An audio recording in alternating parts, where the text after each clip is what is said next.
Jésus, combien tu es fidèle.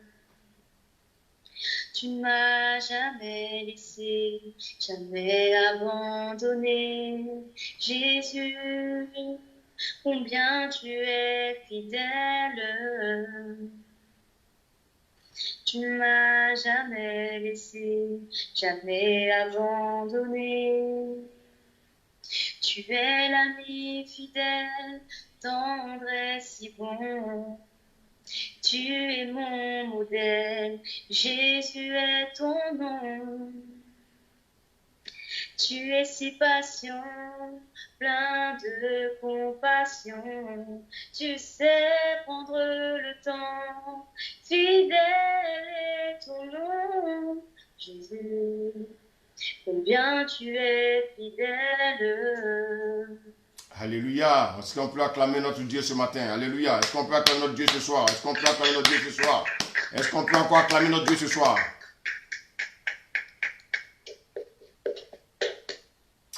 Seigneur, nous te bénissons. Nous voulons te rendre toute la gloire. Nous voulons te dire merci pour ton amour et pour ta fidélité. Seigneur, nous voulons glorifier ton nom. Nous voulons magnifier ton nom. Tu es le Dieu fidèle. Le Dieu en qui il n'y a point d'homme de variation. Le Dieu qui dit et la chose s'accomplit. Seigneur, merci pour ce moment que tu permets. Ce soir encore, Seigneur, tu vas nous édifier. Ce soir encore, tu vas nous consoler. Et ce soir, tu vas nous parler. Parle, tes enfants t'écoutent. Au nom de Jésus. Amen. Alors, bien aimé, en cette période caniculaire, nous ne pouvons que dire merci à Dieu. Nous vivons une chaleur, bien aimé, une chaleur difficile à vivre. 37 degrés, 40 degrés à Paris. Mais le Seigneur, dans son amour, nous fortifie. Et je prie que le Seigneur fortifie toutes les familles et que ces moments soient des moments qui permettent aux gens de prendre conscience que Dieu est vivant. C'est Dieu qui change les températures. Aucun homme ne peut changer les températures. C'est Dieu qui contrôle sa nature. C'est Dieu qui contrôle l'univers. Il est le seul maître de l'univers. Aucun homme ne peut changer la canicule. Aucun homme ne peut changer, bien aimé, la période, que ce soit une période estivale, que ce soit une période hivernale. Personne ne peut changer. Notre Dieu, il est le créateur de toutes choses. Que son nom soit élevé en tout lieu et que la gloire lui revienne chaque jour. Bien-aimés, ce soir, nous allons parler d'un thème. Pourquoi les méchants prospèrent? Pourquoi les méchants prospèrent? Et souvent, les chrétiens sont surpris. Il y en a qui sont même très amers de voir les païens prospérer. Il y en a même qui abandonnent le Seigneur. Pourquoi? Parce qu'ils voient les païens prospérer et ils se voient, eux, souffrir. Et c'est pour ça, bien aimé, que nous allons prendre nos Bibles dans le livre de Psaume, le Psaume 73. Je vais demander au serviteur Taber de me conduire dans la lecture. Le Psaume 73, à partir du premier verset. Amen. Amen. Psaume 73, verset 1. Oui, Dieu est bon pour Israël, pour ceux qui ont le cœur pur. La Bible dit que Dieu est bon pour l'Église. Pour ceux qui ont le cœur pur. pour ceux qui ont le cœur pur. Bien-aimés, le Seigneur aime ceux qui ont le cœur pur. Verset 2. Toutefois, mon pied allait fléchir, mes pas étaient sur le point de glisser. Ah, regardez bien. Asaph dit, son pied allait fléchir. Asaph dit qu'il était sur le point de tomber. Verset 3. Car je portais envie aux insensés en voyant le bonheur des méchants. Il dit qu'il portait envie aux insensés. Il voyait le bonheur des méchants. Asaph dit, j'ai porté envie aux insensés. Voici aujourd'hui la souffrance des chrétiens. Beaucoup de chrétiens souffrent simplement par convoitise. Beaucoup de chrétiens souffrent simplement par envie.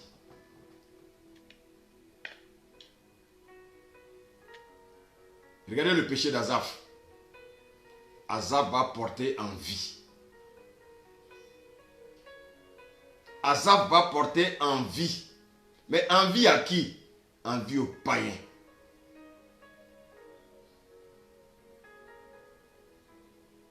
Pourquoi les méchants prospèrent? Pourquoi les méchants, bien-aimés,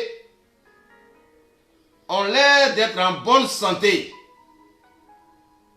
Mais ceux qui craignent Dieu vivent dans la persécution.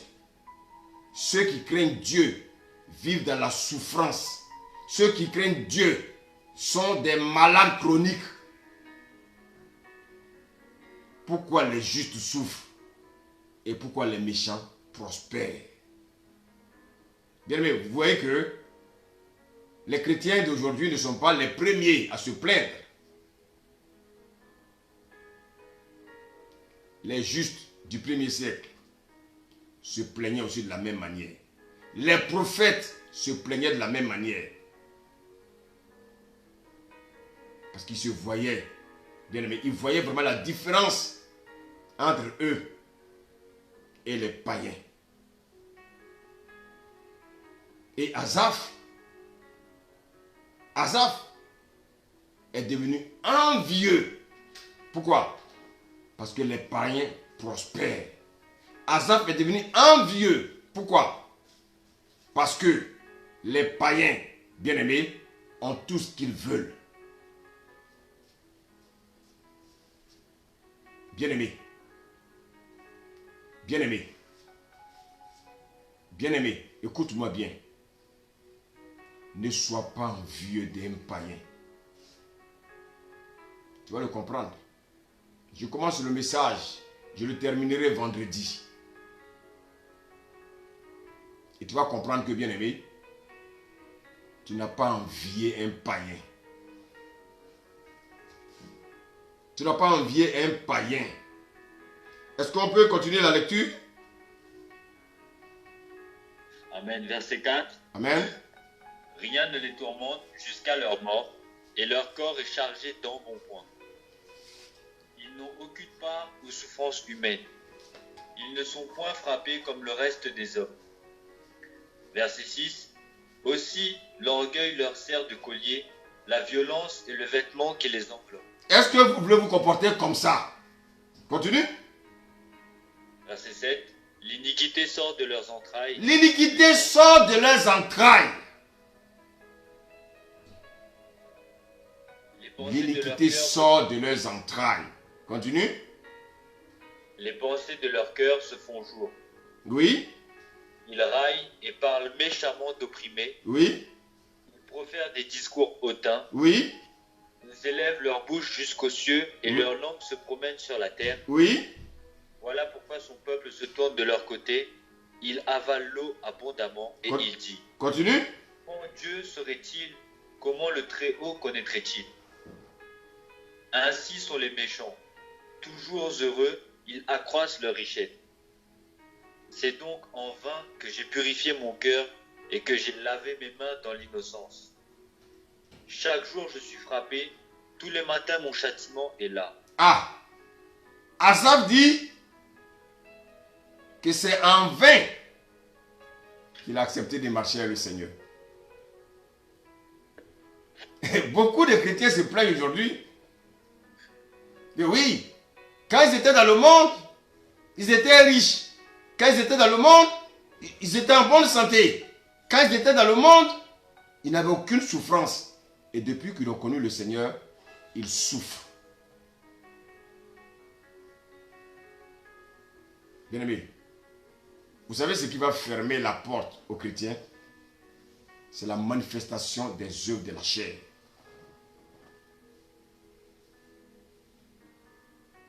Asaph reconnaît qu'il portait envie aux païens. Toi qui m'écoutes, est-ce que tu ne portes pas envie aux païens?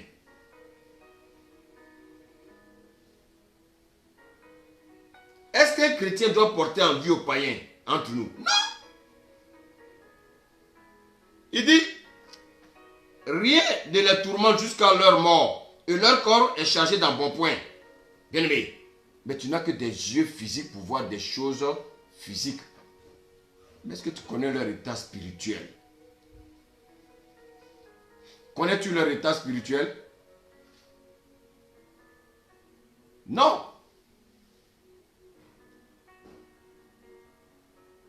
Bien-aimé. Bien-aimé.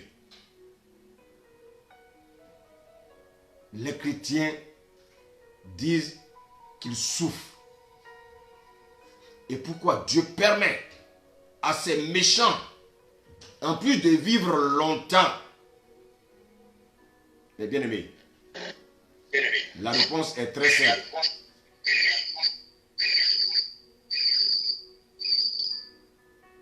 La réponse est très simple. Dieu donne le temps aux païens. Dieu donne le temps à ses impies. Dieu se donne le temps à ses marabouts. Dieu donne le temps à ses présidents de la République. Dieu donne le temps à ces hommes bien-aimés qui pratiquent la magie. Dieu donne le temps à ces personnes bien-aimées qui le rejettent de se repentir. Regardez-nous ce que nous dit le verset 19. Tu peux nous lire le verset 19? Amen. Amen. Et quoi? En un instant les voilà détruits. Ils sont enlevés, anéantis par une fin soudaine. Ah! Non, bien-aimé, le Seigneur leur donne le temps de se repentir. S'ils ne se repentent pas, bien-aimés, s'ils ne se repentent pas, voici ce qui les attend. En un instant, ils seront détruits. Et bien aimé, cet instant, ça sera le jour éternel. Et toi, chrétien, tu es envieux. Regardez-nous, on va lire Ecclésiaste, merci Saint-Esprit, Ecclésiaste 7. Ecclésiaste 7.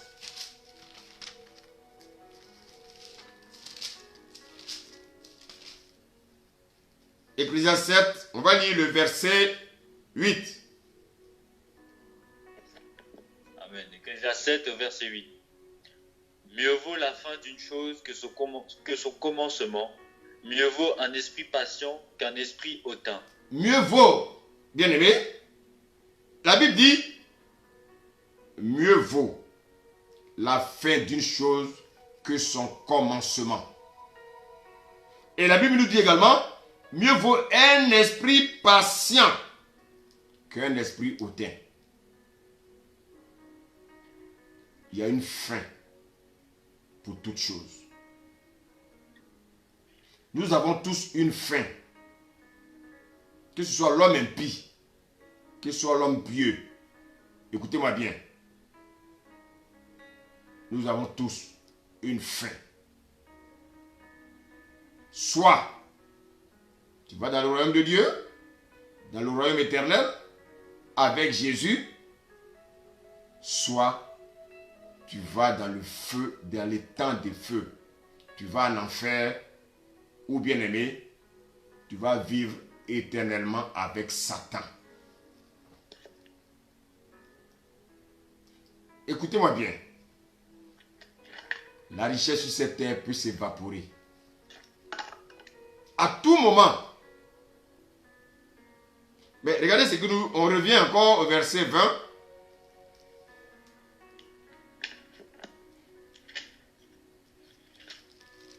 Psaume 73 au verset 20. Comme un songe au réveil, Seigneur, à ton réveil, tu repousses leur image. Waouh! Ça, c'est la parole de Dieu. Ça, c'est la parole de Dieu. Bien, mais les ruines, leur destruction sera comme un songe. Vous voyez comment le songe se passe? Le songe se fait rapidement. Et souvent, quand tu fais un songe, le songe, c'est vrai, Dieu peut te faire grâce afin de refaire le même songe. Mais sinon, ce songe-là, il disparaît pour de bon. Vous allez beau vivre dans le luxe. Un jour, vous périrez. Vous allez voir tous les médecins de ce monde pour être en bonne santé. Un jour, vous périrez. Alors, les mêmes questions d'Asaph. Prenons Job 21.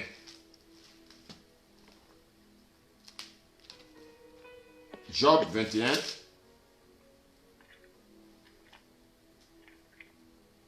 À partir du verset 4. Amen.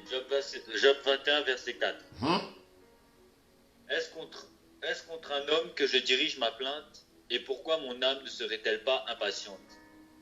Regardez-moi, soyez étonnés, et mettez la main sur la bouche. Quand j'y pense, cela m'épouvante, et un tremblement saisit mon corps. Pourquoi les méchants vivent-ils? Pourquoi les voit-on vieillir et accroître leur force? Job aussi s'est plaint. Job dit, pourquoi les méchants vivent-ils? Donc Job veut que les méchants meurent.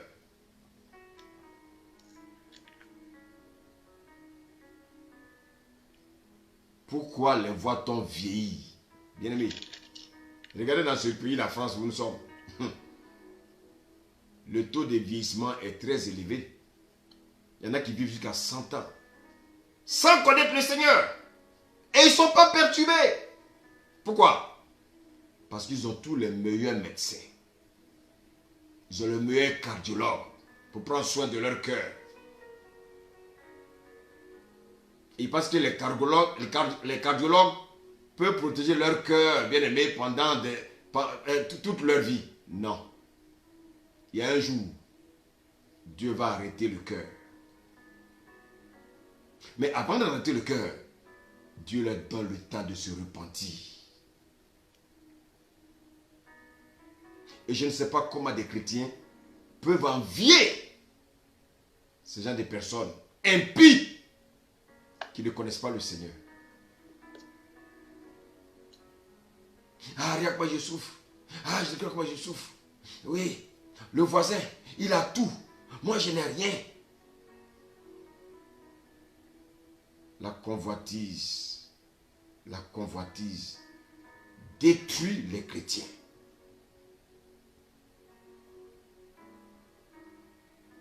Même le grand Job, il s'est plaint devant Dieu. Pourquoi les méchants vivent-ils? Pourquoi les méchants prospèrent? Pourquoi les méchants vivent longtemps?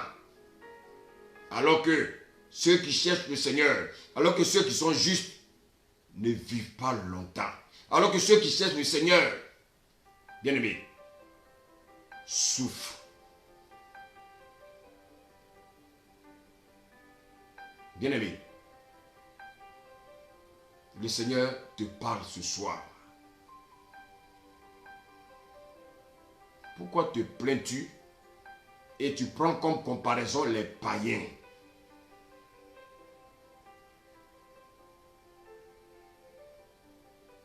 Non. Pourquoi tu n'es pas content parce que les païens prospèrent? Et nous allons voir de quelle prospérité il s'agit. Nous allons voir de quelle prospérité il s'agit. On peut continuer la lecture? Dans Job toujours? Oui. Amen. Job 21, verset 8. Leur prospérité s'affermit avec eux, et en leur présence, leurs rejetons prospèrent sous leurs yeux.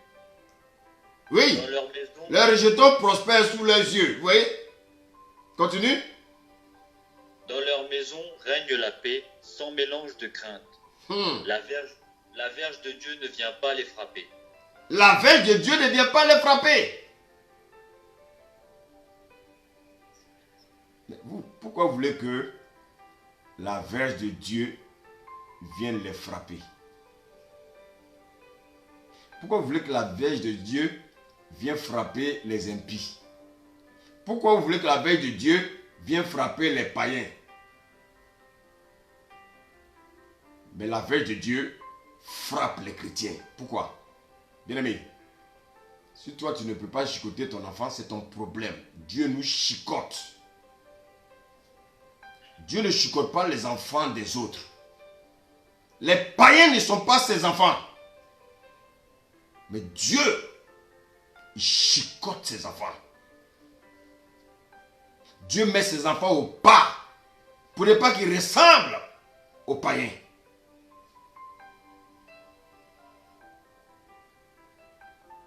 Bien-aimé, notre Dieu, il est amour. Quand il nous chicote, c'est pour nous mettre sur le droit chemin. Quand Dieu que nous permet la souffrance, c'est pour nous mettre sur le droit chemin. Maintenant, si tu te plains et que tu veux devenir aussi un enfant de Satan, tu es libre. Tu es libre.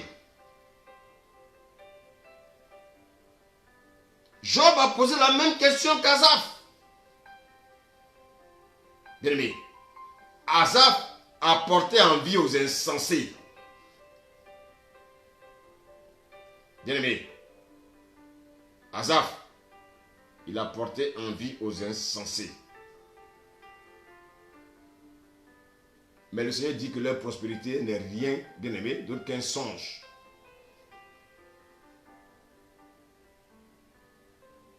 Chrétien,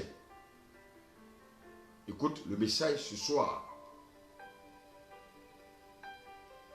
Soudainement, tout s'envole chez eux. Les méchants sont frappés de mort. Bien-aimé, mais quelle mort? Pour la mort éternelle. Mais toi, quand Dieu te frappe, pendant que tu as vécu dans la sanctification, c'est pour vivre la mort, la vie éternelle. Moi, je préfère la chicote de Dieu. Je préfère la souffrance que Dieu me fait endurer. Beaucoup de personnes se disant chrétiennes qui se plaignent des souffrances, en fait, ne connaissent pas qui est Dieu. Ils ne savent pas ce que c'est que l'amour de Dieu. L'amour de Dieu, bien aimé, implique la souffrance.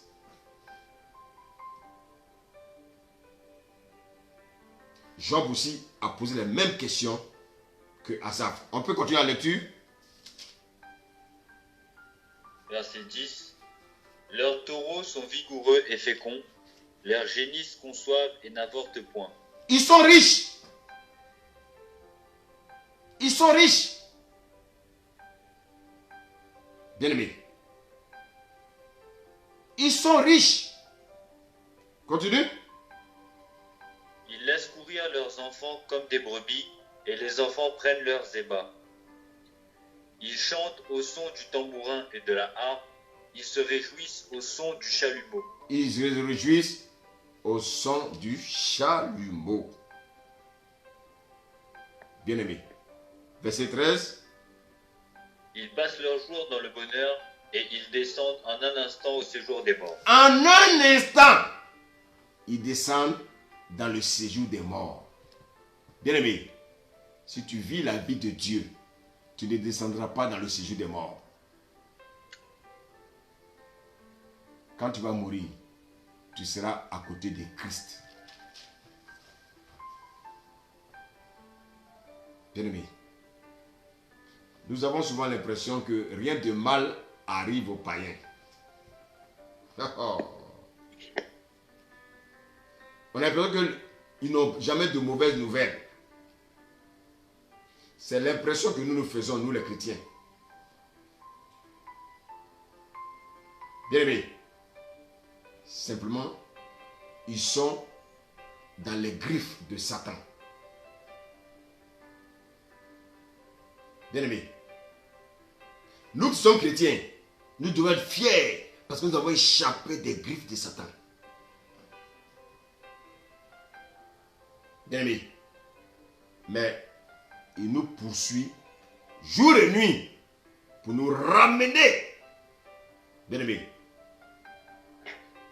dans son clan. Voici quoi la Bible dit qu'il rôde.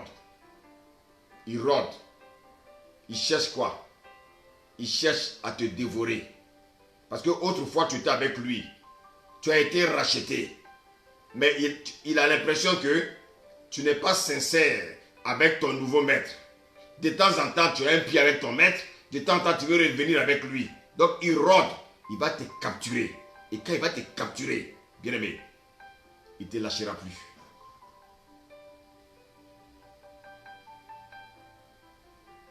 Toi qui as décidé de vivre selon Dieu, Satan est à tes trousses. Bien-aimé, le verset 9 nous disait quoi? Que dans leur maison règne la paix. On a l'impression qu'ils n'ont pas de problème, les païens.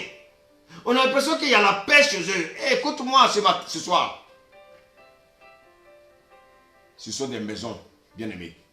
Ce sont des maisons où on a l'impression qu'il y a la paix qui règne.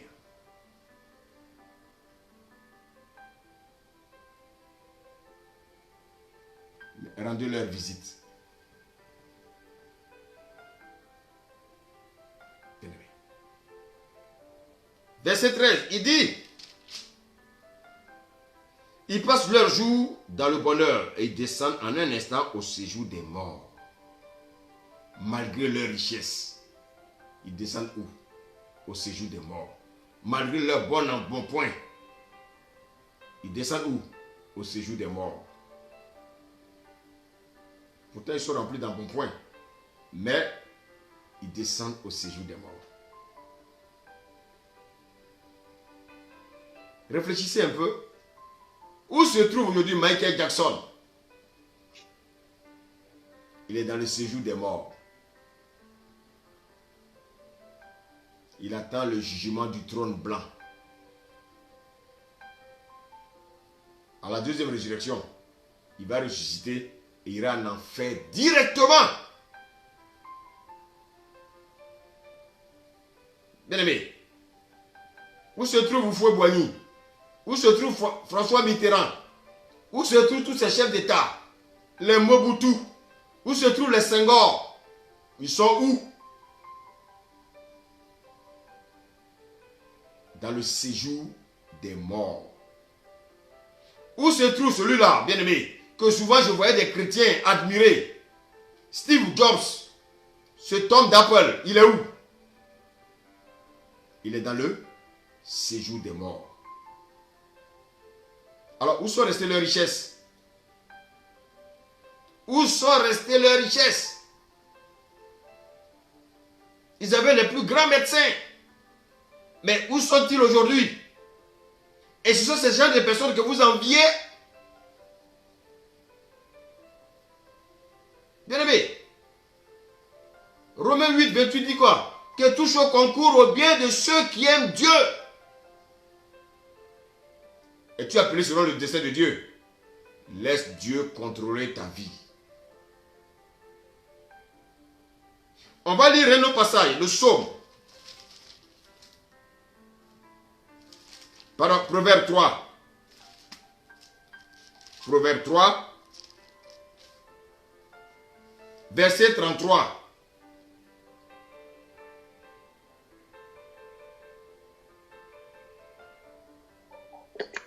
Proverbe 3, verset 33. Oui.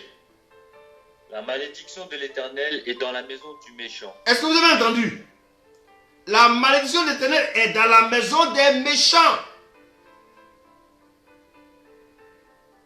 Bien-aimés, nous avons l'impression que les méchants prospèrent. Mais la Bible dit que la malédiction de l'Éternel est dans la maison des méchants. Toute leur richesse. Ils inscrivent leurs enfants dans les plus grandes écoles. Dans les plus grandes écoles, dans les plus grandes universités. Ce sont des illusions. Quand Dieu a créé un enfant qui est intelligent, bien aimé, même si tu le mets dans une école publique,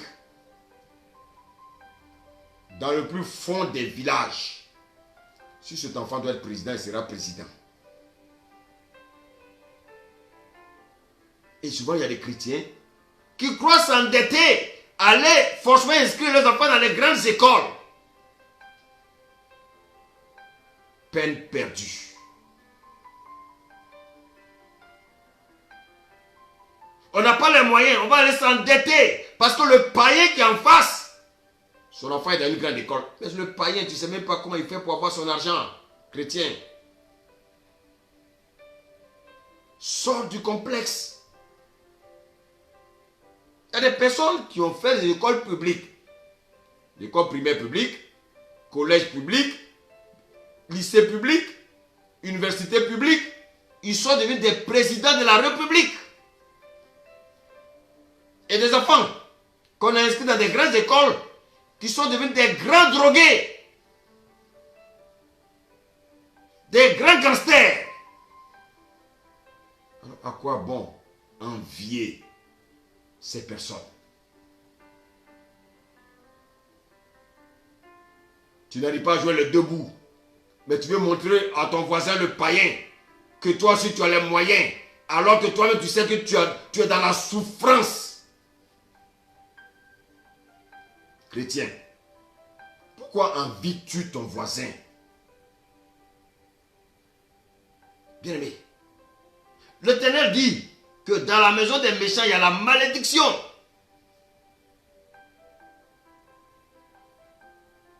Et souvent, j'entends souvent des personnes qui disent: ah non, moi je suis venu de l'Afrique, oui, depuis que je suis arrivé, je n'ai même pas encore construit au pays. Qui t'a dit que Dieu t'a dit de venir construire au pays? C'est pour ça que tu es venu en France. Donc tu es venu en France pour aller construire au pays. Mais détrompe-toi. Ah oui, vraiment, je ne sais pas. Je ne sais pas ce qui m'arrive. Aujourd'hui, je me suis trompé de mari. Dieu m'a donné un mari qui n'a pas assez les moyens. Depuis que je suis arrivé, je n'ai pas encore construit au pays. Regarde, moi, je souffre. On entend souvent dans la bouche des chrétiens qui disent des bêtises comme ça. Mais qui t'a dit que Dieu t'a envoyé ici pour aller construire au pays? Qui t'a dit? Alors, toi, tu vas prendre l'argent des Français pour aller construire chez toi. Ah bon? C'est aussi facile. Mais va te prostituer. Dieu ne donne pas l'argent comme ça aux gens pour aller construire dans leur pays. Dieu. Ce qui importe, Dieu, c'est ton âme.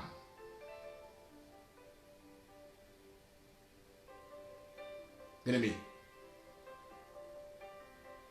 les chrétiens se plaignent. Je suis chrétien et j'ai du mal à manger. À peine je mange. Et bien aimé, le peuple d'Israël mangeait la manne dans le désert.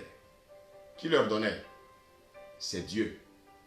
Alors si Dieu prend soin des oiseaux du ciel, à plus forte raison, toi qui as son image. Et en plus, toi qui es né de nouveau, Dieu ne prendra pas soin de toi. Mais ton problème, c'est que ce sont les envies, les convoitises qui font que tu envies les païens.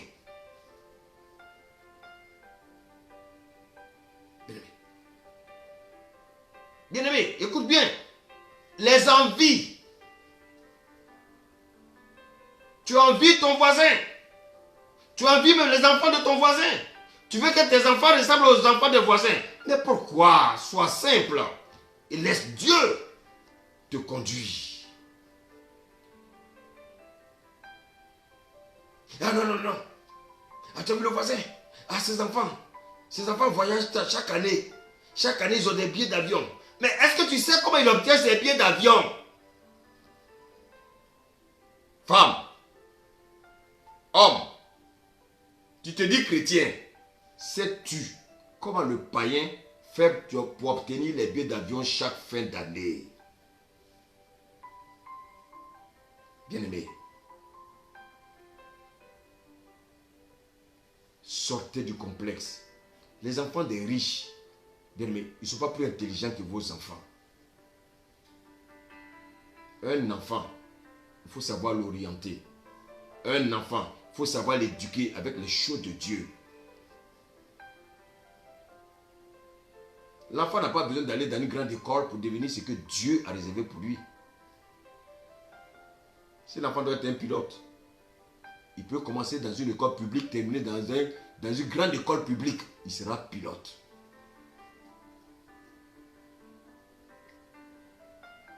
Et ce que souvent les gens ne savent pas, c'est que les meilleurs profs sont dans les collèges publics.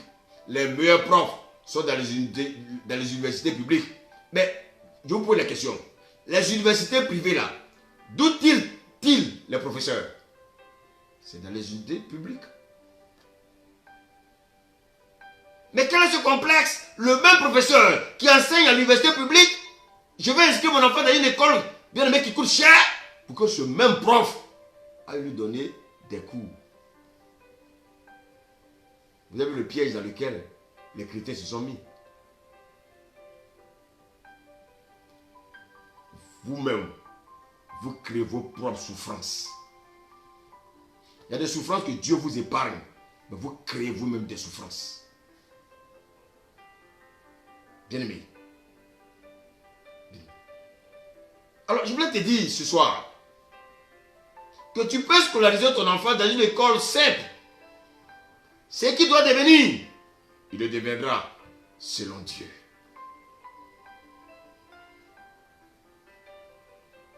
Bien-aimé, la majeure partie de mes promotionnaires, nous avons tous fait l'école publique. On n'était pas des ignares. Nous étions des personnes intelligentes. On n'avait pas de professeurs de maison. Mais le Seigneur nous avait fait la grâce de nous donner l'intelligence. Bien-aimé, il faut que vous compreniez cela. Sortez de ces complexes qui détruisent souvent vos vies de famille. Pourquoi les païens prospèrent? Mais qui t'a dit que les païens prospèrent?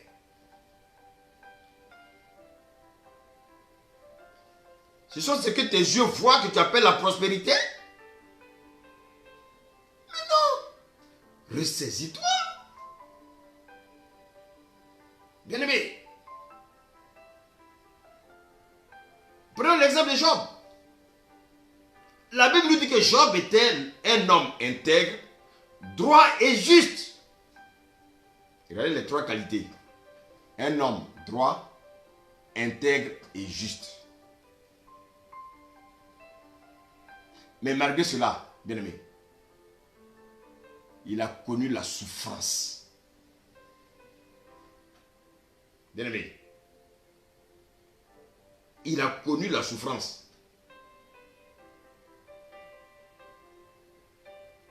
Job a connu la souffrance. Pourtant, Dieu dit que Job était un homme droit. Un homme droit. Un homme intègre et un homme juste. Bien-aimé,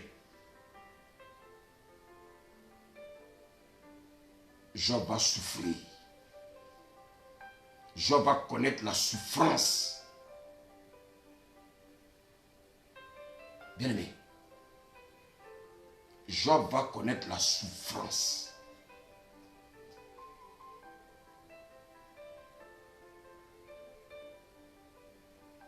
Mais pourquoi Job va passer par la souffrance?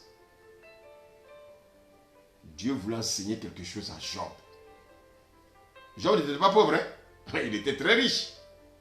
Mais il va passer par la souffrance. On va lire le psaume. Le psaume 34.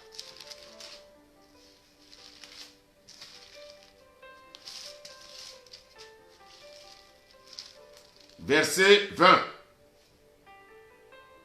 Amen. Psaume 34, verset 20. Amen. Le malheur atteint souvent le juste, mais l'Éternel l'en délivre toujours. Le malheur, écoutez-moi bien. Le malheur atteint souvent le juste.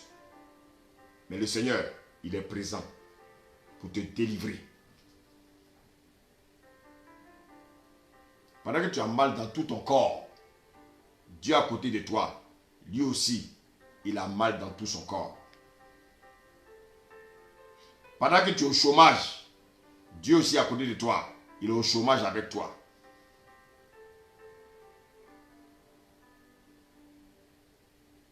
Pendant que bien aimé tu souffres, Dieu est avec toi, en train de souffrir avec toi. Joseph était dans la prison. Dieu était avec lui dans la prison. Bien aimé,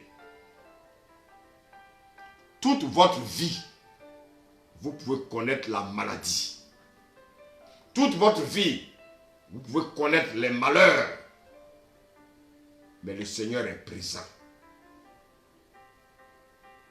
Bien-aimé, si vous avez été intègre avec Jésus, dans sa volonté, le plus important, vous allez rentrer dans le royaume. Job était un homme intègre, mais Dieu ne l'a pas épargné de la souffrance. Oui, la souffrance des chrétiens est une bénédiction. La souffrance des chrétiens est une formation. Les chrétiens de ce siècle, ils sont trop à l'aise. Bien-aimé, vous êtes trop à l'aise. 2 Corinthiens 6.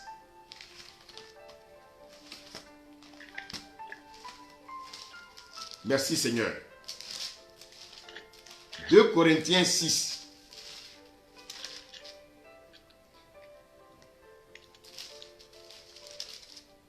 Merci Seigneur. Gloire à Dieu. Que le Seigneur nous aide. 2 Corinthiens 6. Verset 9. Amen. 2 Corinthiens 6, verset 9. Comme inconnus, quoique bien connus, comme mourants, et voici nous vivons, comme châtiés, quoique non mis à mort. Alléluia. Amen. Verset 10. Comme attristés, et nous sommes toujours joyeux, comme pauvres, et nous sommes en enrichissant plusieurs, comme n'ayant rien, et nous possédons toutes choses. Bien-aimés, malgré les souffrances, malgré les persécutions, Dieu nous demande de rester droit, de rester intègre, de rester juste, sans murmure. Jacques 5.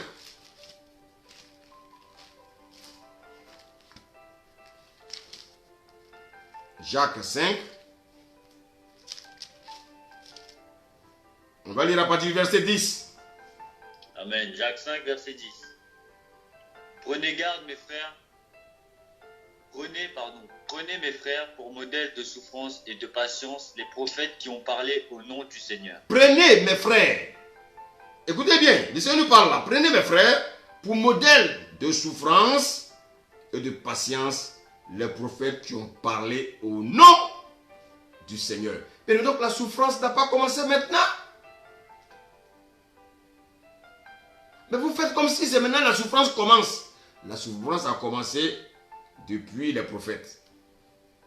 La souffrance a commencé depuis Abel. Jésus a connu la souffrance. Les Pierres ont connu la souffrance. Les Paul ont connu la souffrance.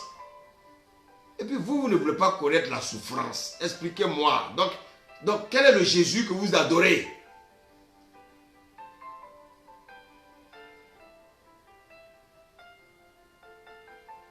Verset 11.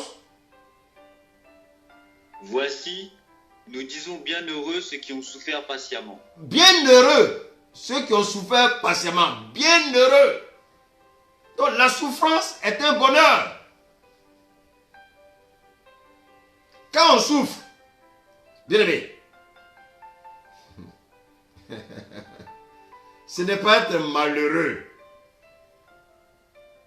La logique des hommes pense que, bien aimé, lorsque vous souffrez, vous êtes malheureux. Mais Dieu nous dit que quand nous souffrons pour lui, nous sommes heureux.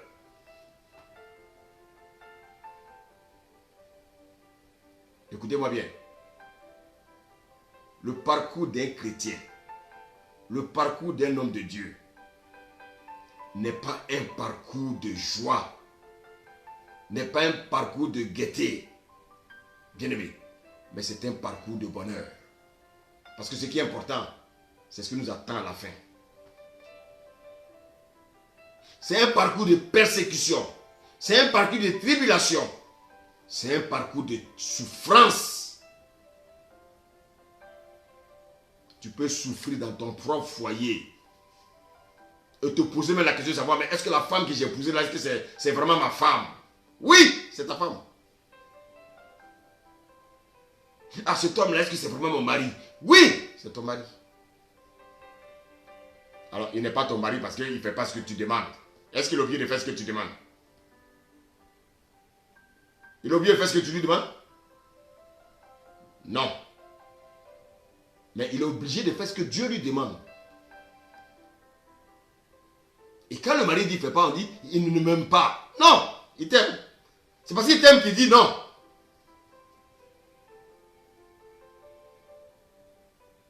Donc, souffrance.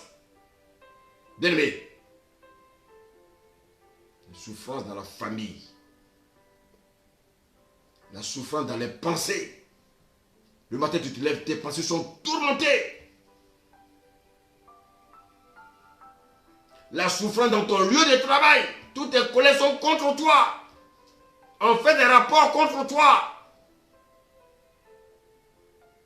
Bien-aimé, écoutez-moi bien. Un homme qui craint Dieu, il a un parcours de souffrance. Souffrance physique, souffrance mentale. Mais, je veux le réconforter ce soir pour lui dire que Dieu est toujours présent.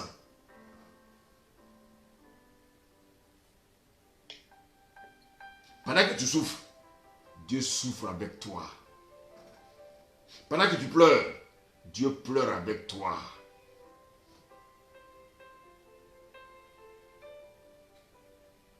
On s'est dit, mais Dieu peut régler mon problème. Oui. Dieu ne règle pas les problèmes comme ça. Il va d'abord pleurer avec toi. Pendant que tu souffres, Dieu aussi souffre avec toi. Pourquoi? Il habite en toi. Donc pendant que tu souffres, il souffre avec toi. Je vous ai dit. Quand Jonas a été avalé par le poisson, où était Dieu? Dieu était aussi dans le poisson avec Jonas. C'est pour ça que Jonas n'est pas mort. C'est pour ça que Jonas a vécu. Dieu, il était l'oxygène qui permettait à Jonas de respirer. Bien-aimé, tu souffres, tu dis que tu es sur un lit d'hôpital. Et puis les païens, bien-aimé, sont sans problème. Ils sont sans maladie. Et qui t'a dit?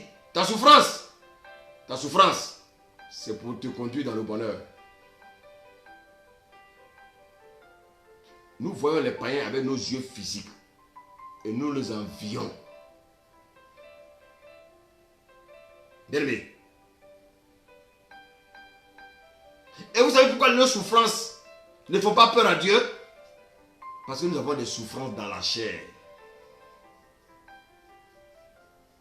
Bien-aimés. Dieu nous forme. Souffrir dans la chair, ça ne fait pas peur à Dieu. Ah, j'ai mal. Ah, j'ai mal. Ah, j'ai mal. Non, ça ne fait pas peur à Dieu. C'est pour ça que le Seigneur a dit à Satan, tu peux toucher à Job. Tu peux lui donner toutes sortes de maladies. Tu peux lui donner même le sida. Donne-lui toutes sortes de maladies. Mais son âme m'appartient. Dieu nous permet dans la souffrance, bien aimé, nous aiguiser dans la foi.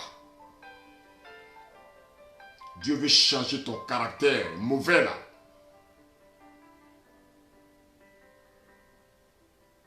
L'orgueil que tu as, gros cœur que tu as là, ton gros cœur là, ça va te faire perdre beaucoup de choses si tu ne changes pas.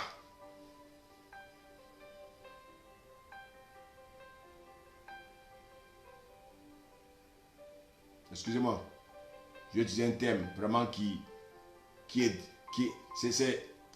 vous voulez, c'est une parole qui est dite souvent dans un pays, que je ne vais peut-être pas citer le nom ici. Ils disent là-bas que gros cœur, ça ne mange pas du riz chaud.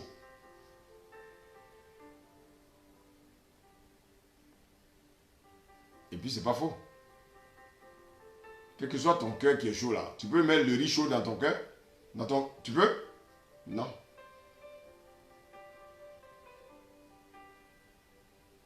Et quand tu as un gros cœur, le Seigneur va te faire passer par la souffrance. Tant que tu ne changes pas, gros cœur, gros cœur, gros cœur, Dieu est là, il te regarde. Les gens vont passer devant toi. Ils auront leur bénédiction. Toi, tu vas rester là, stagné. Pourquoi? À cause de ton gros cœur, l'orgueil, la colère.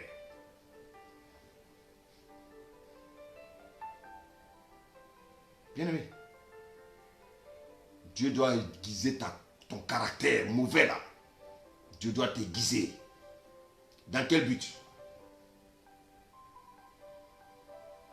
Pourquoi Dieu nous permet la souffrance? Pourquoi Dieu nous permet la maladie? Tu es toujours malade. C'est toi qui pries tous les jours. C'est toi qui as une grosse Bible. Mais ton voisin, ce qui tu passes devant tous les jours, lui, il est en un bon point. Il a au moins 5 voitures garées devant sa maison. Toi, tu es piéton et tu es aigri.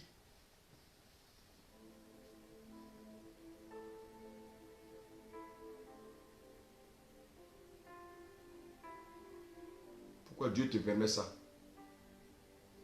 C'est dans un seul but. Dieu veut t'amener à la maturité spirituelle. Vous savez, un bébé spirituel en Christ ne sait pas la valeur de la souffrance. On peut vous injurier à cause de votre intégrité. On peut vous injurier à cause de votre droiture. On peut vous injurier parce que vous pratiquez la justice de Dieu.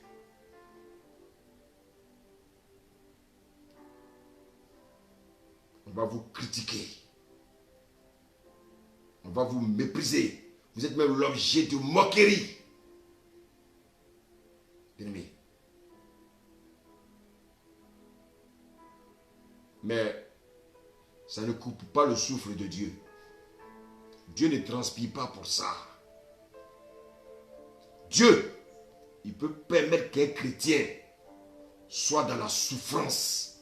Dieu peut permettre qu'un chrétien soit dans la misère. Dieu peut permettre qu'un chrétien soit dans la pauvreté. Pourquoi? Pour que ton âme soit gagnée à lui. Bien-aimé, Lazare était un enfant de Dieu. Mais il mendiait devant qui? Il mendiait devant la porte d'un riche. Mais je vous pose la question. Quelle a été la fin de Lazare? Et quelle a été la fin du riche? Souvent quand vous lisez ces passages-là, vous passez en vitesse. Voici un enseignement. La fin d'une chose vaut mieux que son commencement. Bien-aimé. Quelle a été la fin de Lazare? Et quelle a été la fin du riche? L'un est rentré dans le sein d'Abraham et l'autre est resté dans le séjour des morts. Alors, bien-aimé, où veux-tu aller quand tu vas mourir?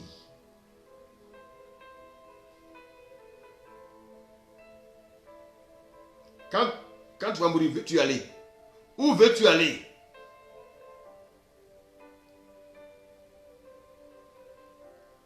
Chacun a sa réponse. Je laisse la réponse à chacun. Pourquoi Dieu permet à un chrétien intègre, un chrétien qui craint Dieu, de souffrir?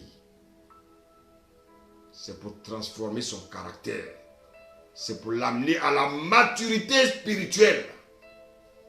Dieu n'est pas dans les choses, bien-aimées, éphémères. Dieu n'est dans les choses apparentes. Dieu est dans les choses spirituelles.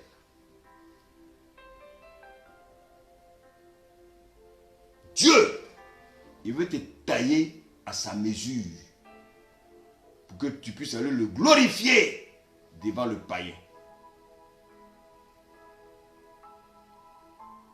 Mais si toi tu veux ressembler au païen, qu'est-ce que tu diras au païen de Dieu? Qu'est-ce que tu diras? Qu'est-ce que tu diras? Notre Dieu n'est pas un Dieu, bien-aimé, qui copie les païens. Non. Dieu ne va jamais vouloir qu'un de ses enfants copie les païens. Donc, bien-aimé, notre souffrance est un moyen pour Dieu de nous tailler. Notre souffrance est un moyen de Dieu, bien-aimé, pour nous donner la forme qu'il veut, afin de nous utiliser puissamment. Aujourd'hui, beaucoup d'hommes de Dieu sont rentrés dans le compromis. Pourquoi? Parce qu'ils ont refusé que Dieu les taille à sa guise. Aujourd'hui, ils vont aller chercher des bagues, des trucs bizarres, bien aimés, pour venir faire trembler les gens, pour venir faire tomber les gens, pour venir casser les chaises de l'église, et on dit ça c'est l'onction. Non! Non! L'onction brise le joug, mais l'onction ne casse pas les chaises. Bien-aimé, le Seigneur permet que tu souffres afin que tu deviennes un témoin véritable pour pouvoir gagner plusieurs. Ah, chrétien, ne t'épuise pas. La situation dans laquelle tu es, n'envie pas aux païens qui ont toutes ces voitures-là. N'envie pas aux païens qui semblent être en embonpoint. Mais je vais te dire, tu dis que tu es malade, chrétien, tu dis que tu as une maladie chronique, mais devant Dieu, tu es bien portant que le païen.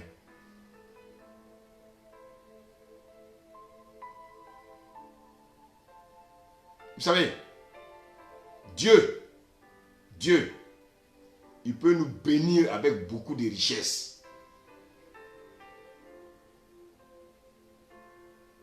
Mais le même Dieu peut permettre que subitement tu deviennes pauvre. Voilà Job. Il était riche, mais Dieu a permis qu'il soit pauvre. Non seulement il est pauvre, mais il est malade.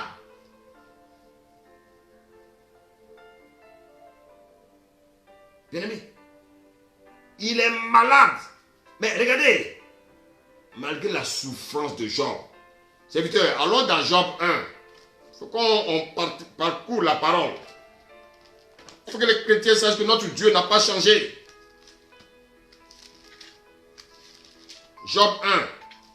On va lire le verset 20. Merci Seigneur. Verset 1 ou 20 après, tu peux entendre. Lis à partir du verset 18.